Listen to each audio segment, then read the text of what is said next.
जय श्री कल की ओम नमो भगवते वासुदेवाय। 50,000 सैनिक पाकिस्तान बॉर्डर पर, जो किया मोदी जी ने वो कोई सोच भी नहीं सकता। आखिर इतने सारे सैनिक क्यों अचानक बॉर्डर पर मोदी जी ने तैनात कर दिए? क्या ये चल रहा है युद्ध अभ्यास या है बड़े युद्ध की तैयारी? कोई नहीं समझ पा रहा है मोदी की चाल। जी हाँ, और मोदी जी जब चाल चलते हैं कानों कान किसी को खबर नहीं होती। पिछली बार भी ऑपरेशन सिंदूर होने के पहले कहा गया मॉक ड्रिल की तैयारी चल रही है। मॉक ड्रिल होते होते अचानक से खबरें आ गईं कि रातों रात पाकिस्तान में मिसाइल्स और ड्रोन का हमला हो गया हमारी सेना के द्वारा। इस बार केवल एयरफोर्स और आर्मी नहीं बल्कि नेवी है बहुत बड़ी तैयारी में, और इस बार नेवी का अटैक होगा बहुत ज़ोरदार।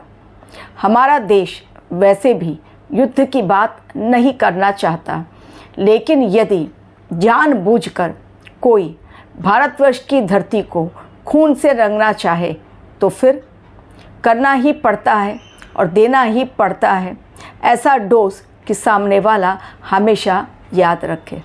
INS विक्रांत, ब्रह्मोस, बहुत सारे हमारे मिसाइल्स ऐसे हैं जो पाकिस्तान कांपने लगा है थर थर, और इसलिए अब वो भी बड़ी तैयारी कर रहा है।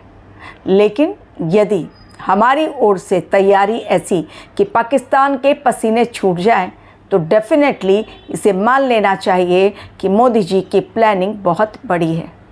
सब लोग देखते रहेंगे, जैसे कि लास्ट टाइम सब ने क्वेश्चन मार्क खड़ा कर दिया कि इतने दिन हो गए लेकिन अब भी पहलगाम आतंकी हमले का कोई रिजल्ट नहीं दिखलाई पड़ रहा है। मोदी जी कुछ एक्शन ही नहीं ले रहे हैं, अभी केवल मॉक ड्रिल ही चल रही है। तो जो हमारे देश के प्रधानमंत्री करते हैं कानों कान किसी को खबर नहीं होती है, और अचानक हो जाता है बड़ा खेल, और इसी में आता है मज़ा, क्योंकि सामने वाला होता है धाराशाही और हमारे देश की शान बिल्कुल 7वें आसमान पर। अब हमारा देश एक तरफ युद्ध अभ्यास कर रहा है, लेकिन साथ ही ये अभ्यास कोई साधारण अभ्यास हो ही नहीं सकता। सारे एक्सपर्ट्स एक ही स्वर में यही कह रहे हैं कि ये ऑर्डिनरी वॉर प्रैक्टिस है ही नहीं, ये अलग टाइप की प्रैक्टिस चल रही है। पूरे विश्व के सैटेलाइट्स आज हमारे देश की सेना, एयरफोर्स क्या कर रही है, हमारी नेवी क्या कर रही है, इस पर उन्होंने सैटेलाइट्स बिल्कुल फिक्स करके रखा है। पल पल की खबरें कि भारत का अगला कदम क्या होगा। और पाकिस्तान के तो वैसे भी इतना डरा हुआ है कि कब कहाँ से कौन सा हमारा मिसाइल जाकर वहाँ पर क्या करे, ये वो सोचकर ही कांप जा रहा है। एक तरफ अफ़गानिस्तान बिल्कुल बदला लेने के लिए है तैयार। सोचिए कि एक तरफ पाकिस्तान ने अटैक कर दिया और दूसरी तरफ से भारतवर्ष ने अटैक कर दिया। पाकिस्तान कहीं का नहीं रहने वाला है। इस बार तैयारी जो वॉर प्रैक्टिस हो रही है उसी के माध्यम से बार बार हमारी सेना चीफ, हमारे रक्षा मंत्री, हमारे प्रधानमंत्री बार बार यही संदेश दे रहे हैं, ऑपरेशन सिंदूर केवल एक छोटा सा पॉज लेकर है, ये जारी रहेगा। बहुत जल्द इसके भीषण परिणाम ऑपरेशन सिंदूर पार्ट 2 के देखने को मिलेंगे, और ऐसा परिणाम जिसे पाकिस्तान कभी नहीं भूल पाएगा।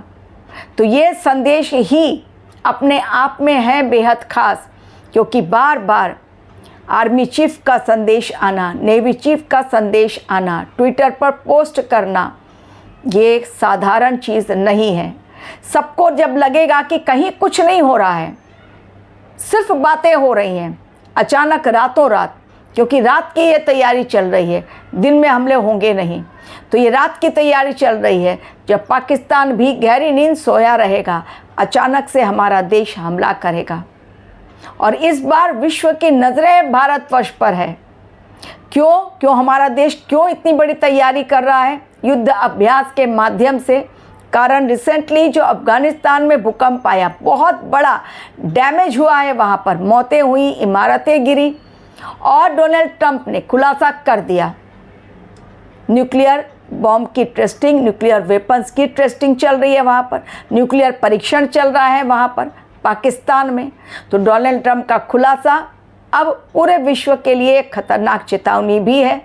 क्या वास्तव में पाकिस्तान कुछ बड़ा करने की तैयारी में है, जिसके कारण अफगानिस्तान को न केवल नुकसान पहुंचाए बल्कि पूरे विश्व को ही वो नुकसान पहुंचाने की फिराक में है, क्योंकि उसके अपने पास उसकी सेना किसी काम की नहीं।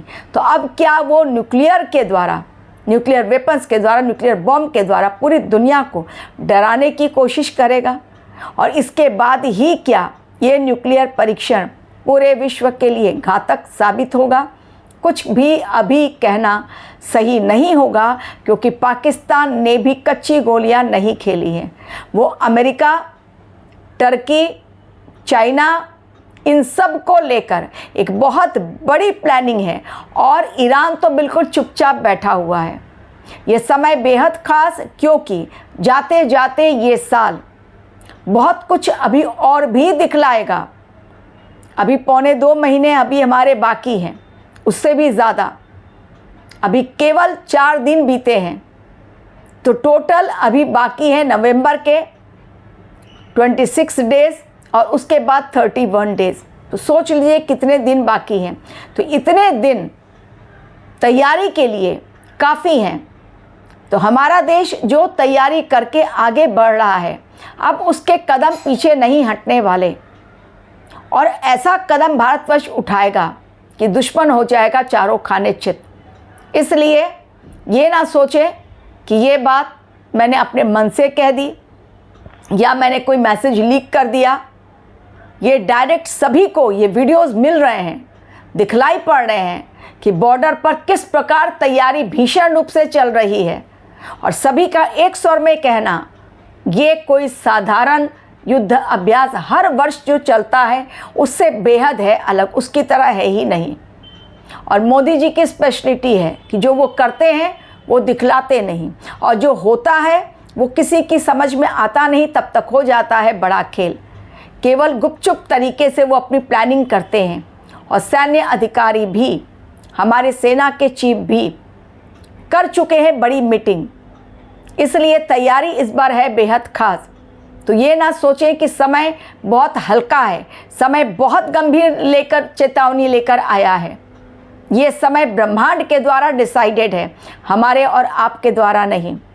कैलकुलेशन इसमें अतिचारी गुरु, वक्रीय शनि प्लस 11 नवंबर से लेकर और 26 नवंबर तक, 27 नवंबर तक, 28 को शनिदेव मार्गीय होंगे।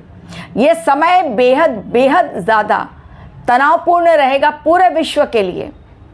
ये समय सही नहीं रहेगा, क्योंकि अगर गुरुदेव भी वक्रीय, शनिदेव भी वक्रीय, और उसके अलावा बुध देव भी वक्रीय 10 नवंबर से, तो चीज़ें खतरनाक लेवल। एक तो गुरुदेव अतिचारी और उसके पश्चात वक्रीय चाल, और शनिदेव भी वक्रीय। तो शनि और गुरु ने मिला लिया है हाथ, मंगल देव भी दे रहे हैं साथ, क्योंकि मंगल की महादशा में अब भारत का वो उग्र रूप और वो एग्रेशन देखने को मिलेगा कि दुनिया भी हैरान हो जाएगी कि अचानक एक शांति प्रिय देश जो कि सनातन की बात करता है, अचानक युद्ध के मैदान में कैसे कूद गया। क्योंकि आतंकवाद का खात्मा हमारे देश का बहुत इम्पोर्टेंट मिशन है, और डिक्लेयर कर दिया गया है कि जब तक एक भी आतंकवादी पाकिस्तान में बचेगा, खात्मा उसका करके ही हमारा देश दम लेगा। तो 50,000 सैनिक बॉर्डर पर, और हमारे मिसाइल्स और भारतीय ड्रोन, स्वदेशी मिसाइल, वहाँ पर नेवी की जो वॉरशिप है वो दिखा रही है बहुत खतरनाक। इस बार की तैयारी 2025 की वॉर प्रैक्टिस की जो है वो केवल साधारण युद्ध अभ्यास नहीं, बल्कि आने वाले समय के खतरे को भांपते हुए, क्योंकि पाकिस्तान सोच रहा है कि वही बहुत चालाक है, आने वाले खतरे को भांपते हुए हमारा देश कर रहा है अपने स्तर पर बहुत बड़ी तैयारी, ज़मीनी स्तर पर केवल नहीं। आसमान से भी, समुद्र से भी और धरती से भी, तीनों ओर से। भले हमारा देश अकेला पड़ जाए, रशिया तो साथ देगा। रशिया का साथ देना ही आज के समय में बहुत बड़ी बात है। एक ऐसा देश जो इतनी मजबूती के साथ 3 साल बीत गए, उसके पश्चात भी 3.5 साल, फिर भी इतना नुकसान उठाने के बावजूद भी पुतिन न डरे न झुके। अमेरिका ने बहुत डराना चाहा, युद्ध विराम करवाना चाहा, टस से मस नहीं। और ऐसा मजबूत देश यदि उसका साथ भारतवर्ष को मिलता है तो फिर क्या कहने। ग्रहों की यही है चाल और यही है संदेश। जीत सनातन की और नींव भारत ही रखेगा, क्योंकि भारत ही है धर्म पर चलने वाला देश। लेकिन यदि कोई आंख टेढ़ी करता है तो फिर जवाब किस प्रकार दिया जाना चाहिए, इसकी तैयारी भारतवर्ष कर रहा है। Thank you very much for watching.